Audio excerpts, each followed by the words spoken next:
첫 번째 브리핑 드리겠습니다. 집값 잡으랬더니 종부세 잡겠다는 더불어민주당, 누구를 대표하는 정당인지 솔직하게 결정하십시오.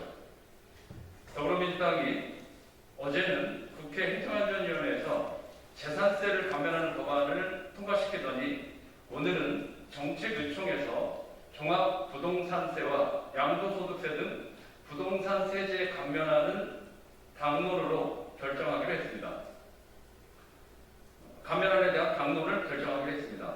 민주당 부동산 특위는 종부세 부과 대상을 공시가격 상위 2%로 한정하여 공시가격 11억 원대, 시가 15억 7천만 원 미만 아파트는 종부세 대상에서 제외하고 양도소득세도 공시가격 12억, 시가 17억 1천만 원 미만 아파트에는 세금을 부과하지 않는 감면안을 내놓았습니다. 한마디로 부동산 특권층에 부자 감세 종합 선물 세트를 주겠다는 것입니다. 1년 동안 종부세를 4만 원 내는 시가 13억 원, 공시가격 9억 1천만 원 아파트 소유자들의 세금 걱정보다는 1년 동안 월세 600만 원, 월 50만 원 되는 무주택 세입자들의 주거비 걱정을 먼저 해야 하는 것이 정치의 존재 이유입니다. 그것이 조세정의 실현에도 맞다는 것을 분명히 말씀드립니다. 게다가 무슨 일이 있어도 집값만 잡겠다던 정부 여당이 부동산 감세와 대출 완화를 추진하는 것은 어불성설입니다. 결국 집값이 오르면 세금을 깎아주게 되어 있으니 버티면 이긴다는 나쁜 신호를 주면서 집값 폭등과 부동산 불평등을 방치하고 조장하는 것밖에 되지 않습니다. 정부 여당의 부동산 역주행을 당장 중단할 것을 촉구합니다. 부동산 부자냐, 집 없는 세입자냐, 더불어민주당은 누구를 대표하는 정당이 될 것인지 오늘 정책요청에서 솔직하게 당론으로 결정하시기 바랍니다. 두 번째 드리겠습니다. 노숙인 10명 중 7명은 백신을 맞지 못합니다. 방역당국은 백신 사각지대 해소에 적극 나설 것을 촉구합니다. 질병관리청이 어제 코로나 백신 1차 누적 접종자 수가 1,400만 명, 전체 인구의 27%를 돌파했다고 밝혔습니다.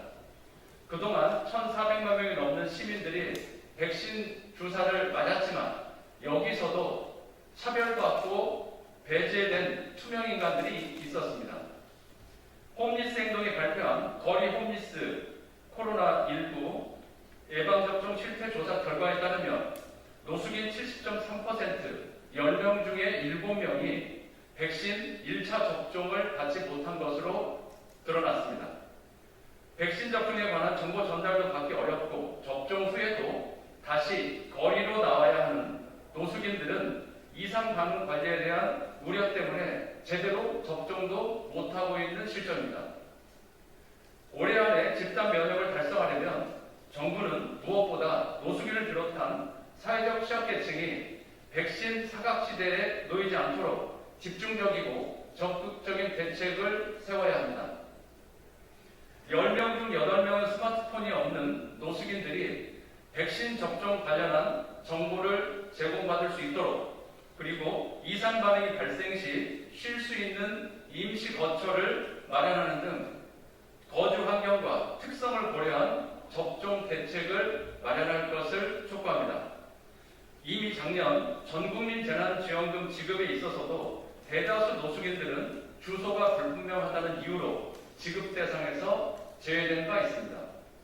공공의료기관이 코로나 전담병원으로 지정되면서 아픈 노숙인이 치료받기도 어려워졌습니다. 백신 접종에서마저 차별과 배제가 있어서는 안 될 것입니다. 전례 없는 코로나19 재난 앞에서 사회적 약자들은 더욱 감춰지고 고립되고 있습니다. 어제 질병관리청이 3분기 백신 접종 계획을 발표하면서 불편한 재가 노인, 그리고 중증장애인, 발달장애인, 노숙인 등과 같이 예약과 접종 기관에 대한 내원이 어려운 접종 사각지대에 맞춤형 접종 계획을 마련하겠다고 발표했습니다.